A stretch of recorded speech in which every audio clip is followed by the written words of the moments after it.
Bismillahirrahmanirrahim. Assalamualaikum warahmatullahi wabarakatuh. Nama saya Sis Dharma Wirawaskita. Sesuai dengan di KTP, saya merupakan mahasiswa dari Universitas Negeri Makassar. Saat ini saya melakukan uji kinerja untuk pendidikan PPG dalam jabatan. Baik, tanpa panjang lebar, saya akan melakukan uji kinerja pada hari ini di kelas 3 bab 1 dengan bab reproduksi pada manusia. Terima kasih. Oke. Assalamualaikum warahmatullahi wabarakatuh. Waalaikumsalam warahmatullahi wabarakatuh. Gimana kabarnya anak? Alhamdulillah baik. Oke, sebelum kita mulai pembelajaran hari ini, kita akan berdoa dulu pada ketua kelas untuk memulai agenda pada hari ini. Kami silakan.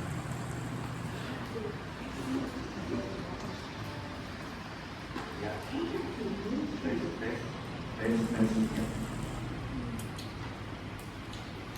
Sebelum belajar, mari kita baca doa. Berdoa mulai. Bismillahirrahmanirrahim. Rabbi shrah li sadri wa yassir li amri wahlul 'uqdatam min lisani yafqahu qawli. Allahumma ftah alaina futuhal arifina bihikmatika wansur alaina rahmataka wa zakkirna ma nasina ya dzal jalali wal ikram. Subhanaka la ilma lana illa ma 'allamtana innaka antal alimul hakim. Memberi salam. Assalamualaikum warahmatullahi wabarakatuh.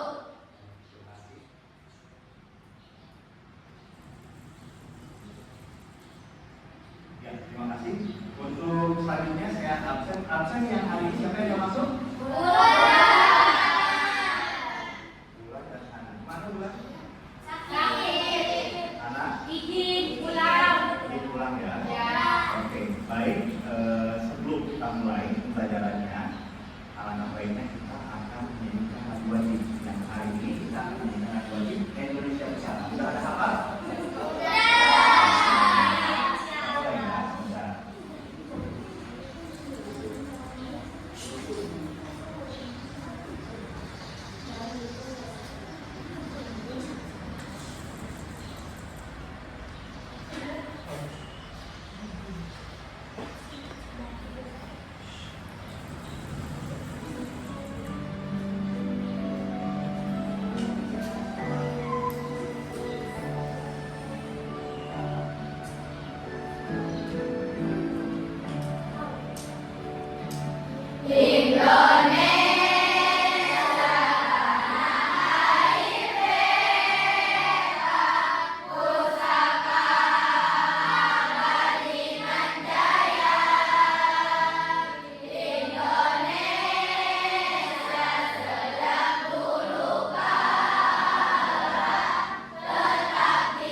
lanjutkan ke pembelajaran ini.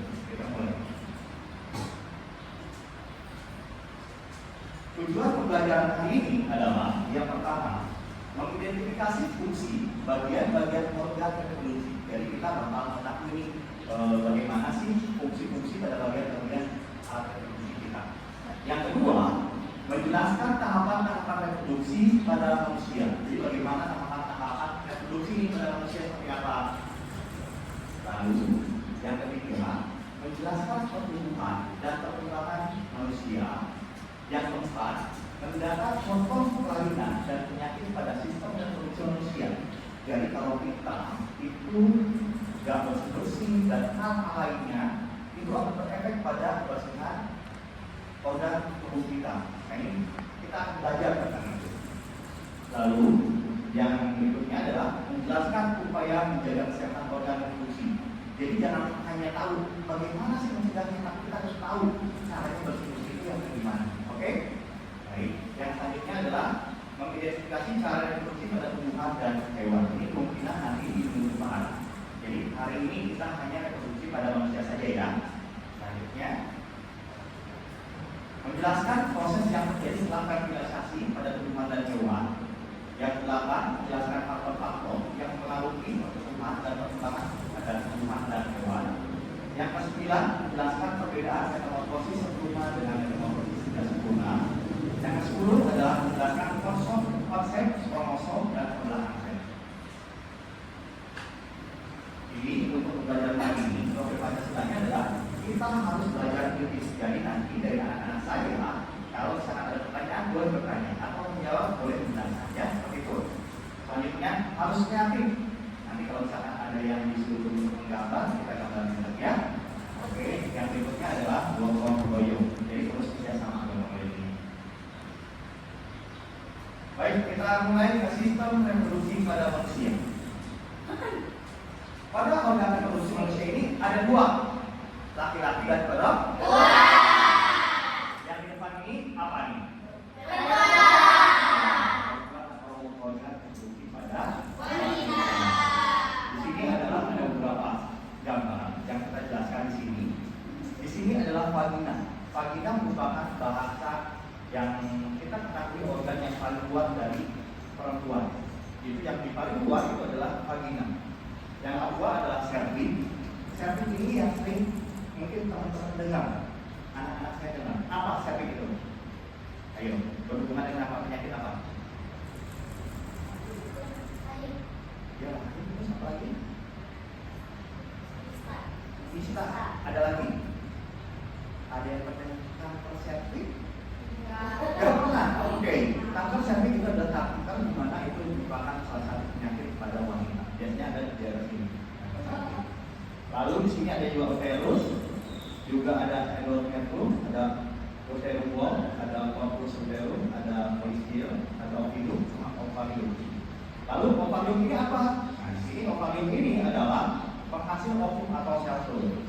Kalau pada perempuan itu menamakan dirinya adalah ovarium atau penghasil ovum, sel telur. Kalau laki-laki apa? Sperma. Nah, terus apa? Jadi bertemunya sperma dan sel ovum itu terjadinya fertilisasi atau perkawinan. Wow.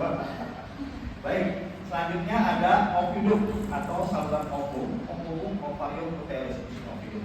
Itu ini adalah ovidum. Lalu vagina, alat kopulasi dan lubang keluarnya janin. Alat kopulasi ini adalah alat kawin. Ya, alat kawin itu adalah alat berhubungan kalau misalkan sudah menikah seperti itu sini. Dan keluarnya janin itu di sini. Lalu ada cervix, penghubung vagina dan uterus di sini. Uterus dengan vagina di sini. Nah, lalu kalau Bapak tanya, sebenarnya penting nggak sih kita mengetahui hal-hal ini? Penting. Kalau kita lihat banyak sekali orang-orang yang salah menggunakan alat reproduksi ini. Banyak yang masih belajar, istilahnya tidak menggunakan hal-hal yang menurut keislaman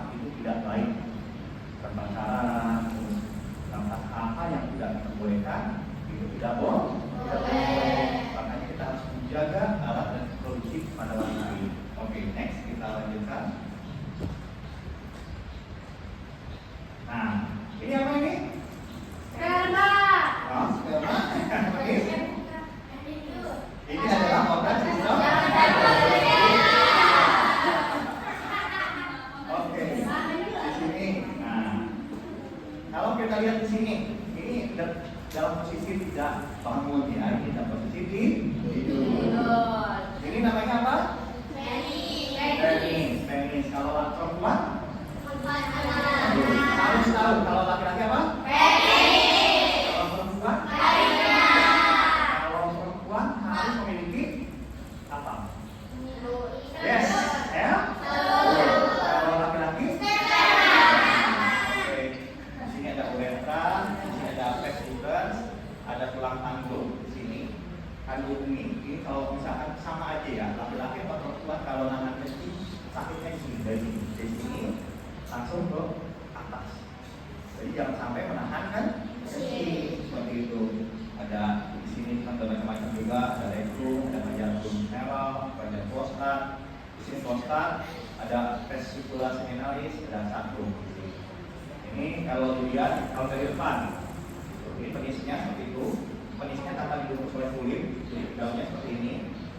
Ada testis, ada epidermis, ada uretra, tanduk ini, vas deferens, ada vesicula seminalis, kelenjar prostat, kelenjar glomerular, irisan epidermis, irisan testis. Jadi di sini ada tubulus seminiferus.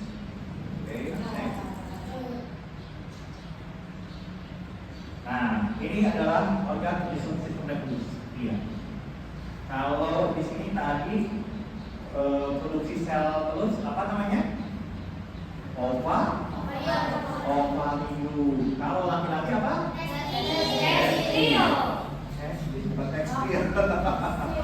Testis adalah produksi sel sperma dan hormon reproduksi. Kalau posisinya tadi di testis itu ada di mana? Ini apa bahasa lainnya? Kalau dari laki-laki? Bukan. Kalau pipit itu adalah di penis. Biji. Biji itu berarti biji itu fungsinya apa sebagai penghasil sperma. Kalau bijinya ditendang sakit, itu berarti spermanya bakal terganggu. Lalu kalau laki-laki tidak memiliki testis, bisa punya anak nggak?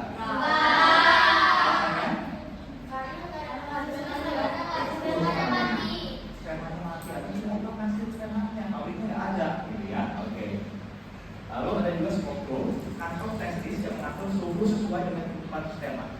Jadi Allah itu menciptakan kita dengan donor sempurna. Si sperma itu harus tetap hangat. Dengan cara apa? Ketawa. Ini serius loh. Bukan pakai termos ya, gitu ya. Tapi namanya adalah skopum. Skopum ini ada di bagian luarnya si bijinya, ya kan? Atau buah jahat atau bahasa Indonesia-nya. Atau bahasa ini adalah testis, itu ada skopum. Di luar itu namanya skopum. Kantung testis dengan mengatur suhu yang sesuai dengan kehidupan sperma.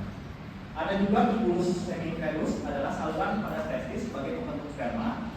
Ada juga sel interstitial atau sel hasil hormon pamikria di testis.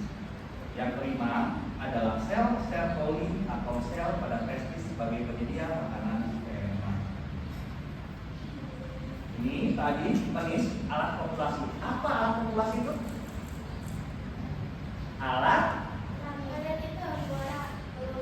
buat kawin. Kalau perempuan vagina. Kalau perempuan vagina. Kalau laki-laki jadi harus betul-betul tahu ya, namanya kalau perempuan namanya vagina, kalau laki-laki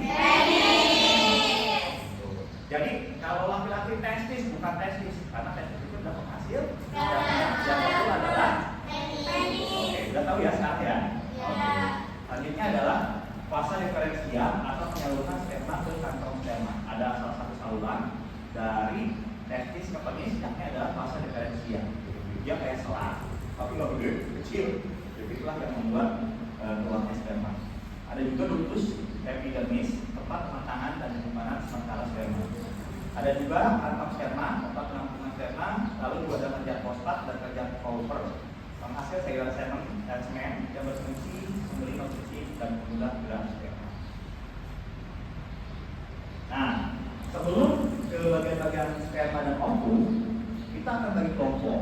menjadi 4 kelompok, kelompok 1, kelompok 2, kelompok 3, sama kelompok 4. Setuju? Ini adalah pertanyaan nanti anak-anak saya tolong untuk dikerjakan selama 2 atau 3 menit setelah kasih waktu. Selama itu teman-teman bisa berdiskusi ya sama kelompoknya ya. Oke, minimal boleh 3 atau sampai dengan 5 jawaban. Setuju? Oke, kita mulai. Untuk kelompok 1, kelompok 2 di belakang, kelompok 3, sama kelompok 3 ya. Yuk dibuka, lalu dikerjakan. Bapak kasih waktu 3 menit. Ya. Boleh melingkar dulu, silakan.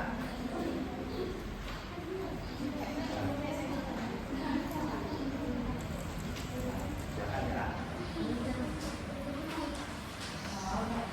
Jawabannya dikembangkan lagi, silakan untuk lagi.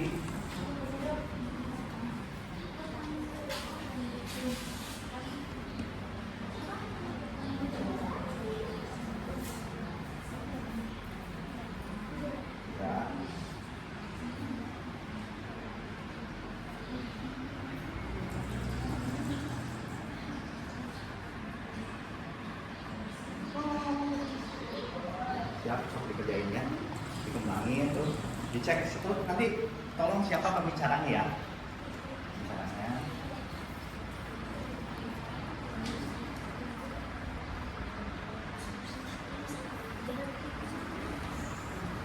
Izin Bapak minum dulu ya.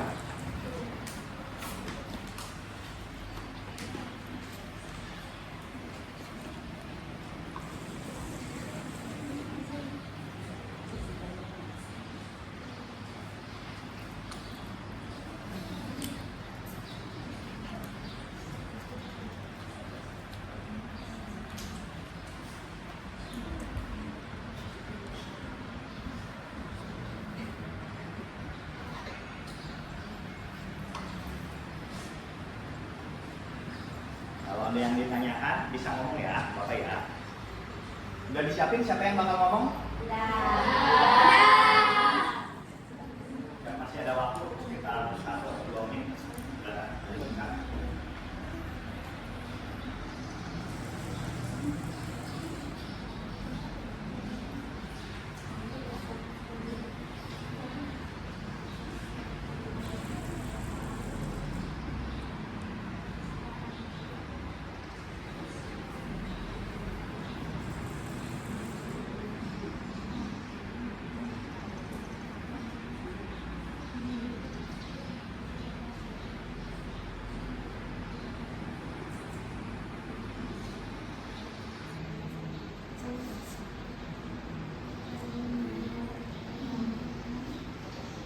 Kembangin, boleh apapun itu silakan.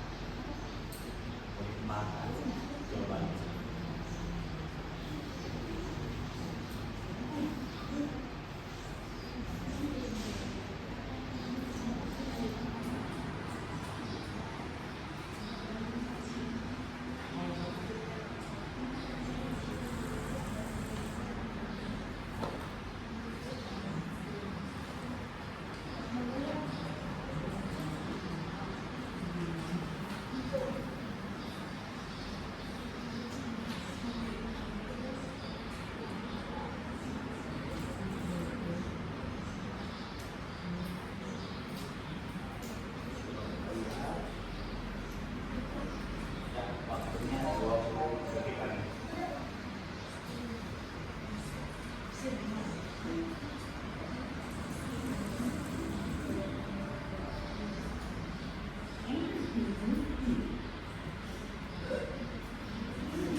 Oke, siap semuanya? Siap.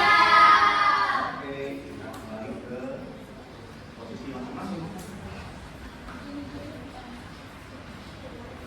Tadi Bapak minta di di depan 4 orang, juga di belakang 4 orang. Kalau lebih juga nggak apa-apa. Ya, disiapkan siapa yang bakal menjadi pembicara ini.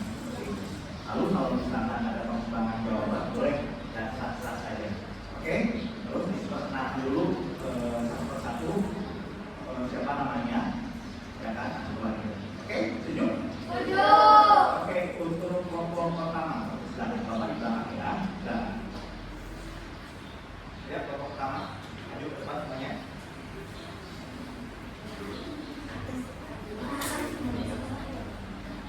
Namanya.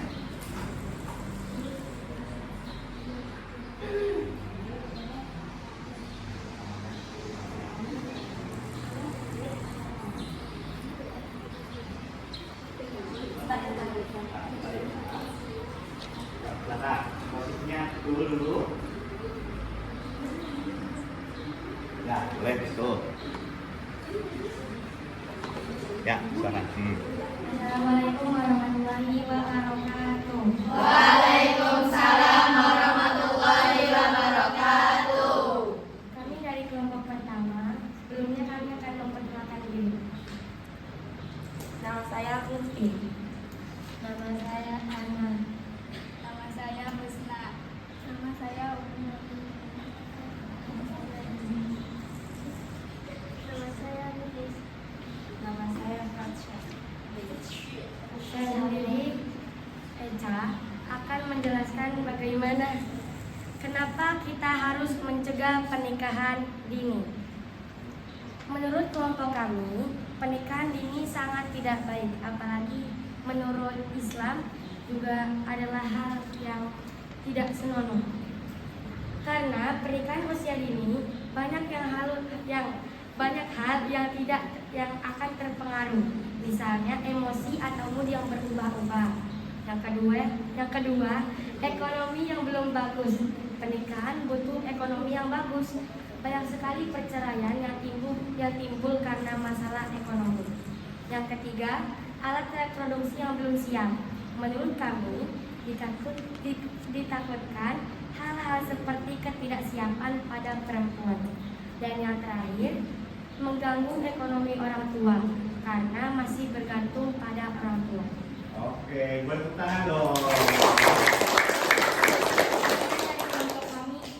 Wassalamualaikum warahmatullahi Warahmatullahi wabarakatuh. Iya. Kelompok sebelah di sebelah sini. Ayo, pelan-pelan aja, yuk. Maju. Buat kelompok ini, kelompok 2 banyak ya, boleh nggak apa-apa maju semua. Diperkenalkan ya. Yuk.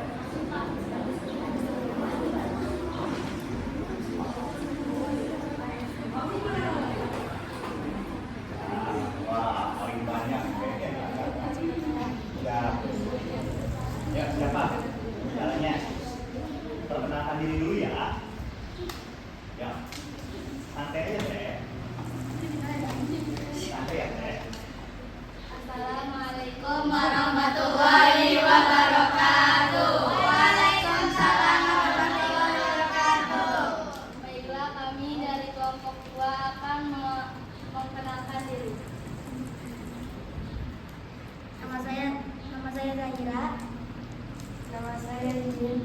Nama saya Pia. Nama saya Nurul.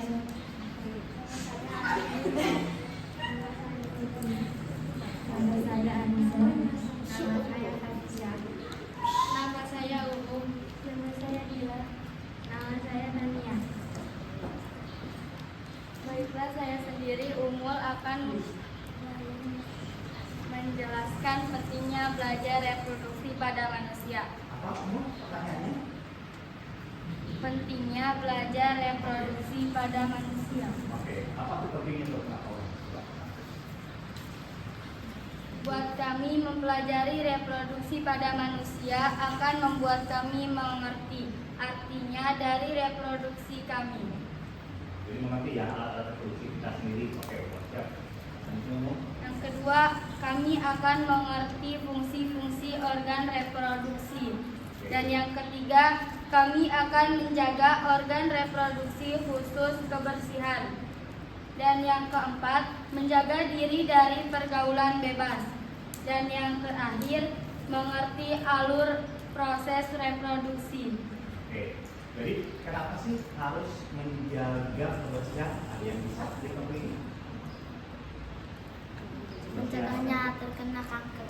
Kanker, bagus sekali. Takut terkena kanker ya kan? Boleh ya kalau saya bilang kalau nggak bersih-bersih nanti adanya keputihan? Ya, Boleh nggak? ya.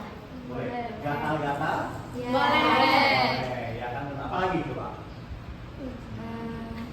Merahan? Boleh. Merahan? Ya, apa kayak gitu. Jadi sangat Penting. bagus. Kelompok 2 boleh tepuk tangan?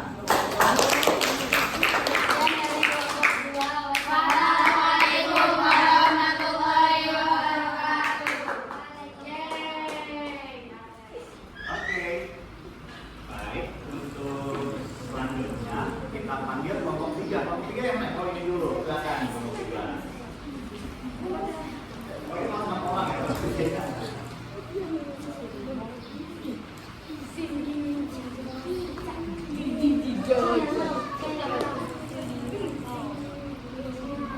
Silakan. Siapa yang mau bicara? Siap, soalnya yang kelas ya. Semuanya tuh. Mic-nya. Assalamualaikum warahmatullahi wabarakatuh. Waalaikumsalam warahmatullahi wabarakatuh. Mic-nya di mulut. Tes, tes. Nah. Ya, pertanyaannya apa? Pertanyaannya, apakah pacaran memiliki efek negatif? Oh, sorry, ini belum perkenalan ya. Silakan perkenalkan diri dulu. Kelompok 3. Kami dari kelompok 3 akan memperkenalkan diri. Nama saya Aul. Saya Isya. Nama saya Najma.